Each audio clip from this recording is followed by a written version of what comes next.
Save democracy అనుకుంటా వచ్చారు. ఆ రోజు నాకు అనిపించింది వీళ్ళకి సిగ్గు శరాలు ఏమి ఉండవా అని ఆ రోజు అనిపించింది. మరి మాకున్నాయి సిగ్గని తర్వాత రోజునే వాళ్ళు ప్రూవ్ చేసుకోవడం జరిగింది. తర్వాత రోజు నుంచి అసెంబ్లీ జరిగిన నాళ్ళు కూడా ఏ రోజు అసెంబ్లీకి రాలేదు. దానికి కారణం ఎక్కడ అవినీతి గురించి ప్రశ్నిస్తారో,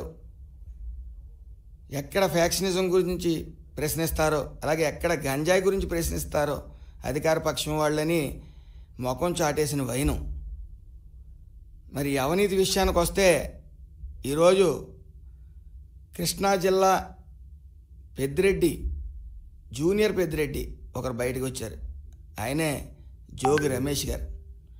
మరి ఆయన కుటుంబ సభ్యులు చేసిన అవినీతి ఈరోజు బయటికి రావడం జరిగింది. అదేవిధంగా వాళ్ళ అబ్బాయిని కూడా అరెస్ట్ చేయడం జరిగింది.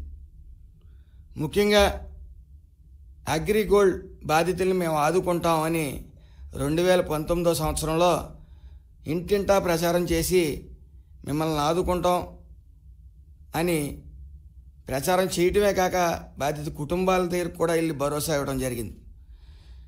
మరి అగ్రిగోల్డ్ భూములు అన్యకానంతం అయ్యాయి, దాని మీద విచారణ చేపట్టండి అని యాజమాన్యం మరి పోలీసులను సంప్రదించగా అధికారులు సుదీర్ఘ విచారణ తర్వాత ఈరోజు వాళ్ళ అబ్బాయిని అరెస్ట్ చేయడం జరిగింది.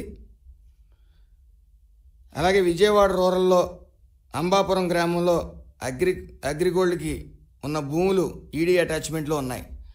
జీవో నంబర్ 117 తేదీ 14/8/2018 మరియు జీవో నంబర్ 133 తేదీ 17/10/2019 స్పష్టంగా ఆదేశాలు కూడా ఇవ్వడం జరిగింది.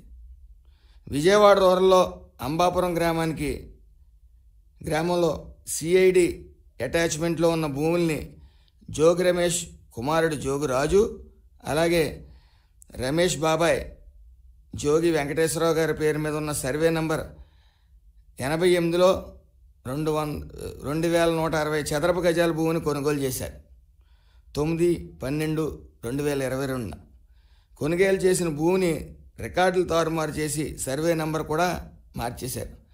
సర్వే నంబర్ 88లో భూమి కొనుగోలు చేసి అది సర్వే నంబర్ 87గా మార్చాలని చెప్పి అధికారుల మీద ఒత్తిడి తెచ్చి మరి స్వీయ దిద్దుబాటు దస్తావేజులంటూ దరఖాస్తు చేసి రికార్డులను కూడా మార్చేశారు. మరి అలాగే ఆ భూమిని తేదీ 31/5/2023 సుబ్బారెడ్డి కుటుంబ సభ్యుల నుంచి సుబ్బారెడ్డి కుటుంబ సభ్యులకి విక్రయించడం జరిగింది. ఆ భూమి వ్యవహారంలో అడుగడుగున జోగి రమేష్ అధికార దుర్వినియోగం చేయడం జరిగింది.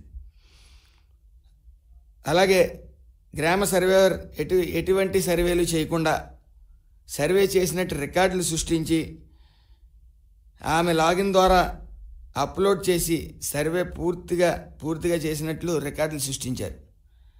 అదేవిధంగా సర్వే సమయంలో సరిహద్దుదారులు కిరణ్ రాంబాబులకి నోటీస్ ఇచ్చినట్లు వాళ్ళు దాన్ని నిర్ధారించినట్లు చెప్పారు. వాస్తవానికి వాళ్ళు ఎటువంటి నోటీసులు అందలేదు, వాళ్ళకి ఏ పుణ్యం పాపం కూడా తెలియదు. అదేవిధంగా ఈ విధంగా అధికార దుర్వినియోగం పాల్పడి అగ్రిగోల్డ్ భూమిని దక్కించుకుని విక్రయించి ఈరోజు మరి జోగి రమేష్ బీసీ కార్డులు వాడుతూ ఉన్నాడు. అసలు జోగి రమేష్కి అసలు సిగ్గుందా అని అడుగుతా ఉన్నాను.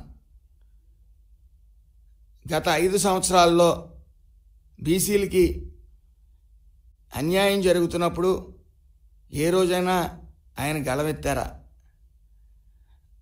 బీసీల్లో ఉపకులాలని గౌడ్ కార్పొరేషను అలాగే సెట్టిబల్జీ కార్పొరేషన్లని ఇలా విడదీసి ఛాంబర్లేని నామినేటెడ్ పదవులు ఇవ్వడం జరిగింది. ఏ రోజైనా ఈయన ప్రశ్నించారా? అలాగే ఈ యొక్క కార్పొరేషన్లకి ₹1 నిధులన్నా ఇవ్వడం జరిగిందా? మరి ఆ రోజు ఈయన ఏం చేయగలిగారు? అదేవిధంగా ఈయన గీత ఉపకులాలకు చెందిన వ్యక్తి జోగి రమేష్. మరి గీత ఉపకులాలకి ఏ రోజైనా ₹1 ఇప్పించగలిగాడు ఆయన? కళ్ళు దుకాణాలు అన్నీ తీసేశారు. కనీసం ఆ కుల వృత్తి పోయింది, లిక్కర్ లైసెన్స్లన్నా 2-3 ఇప్పించగలిగాడా?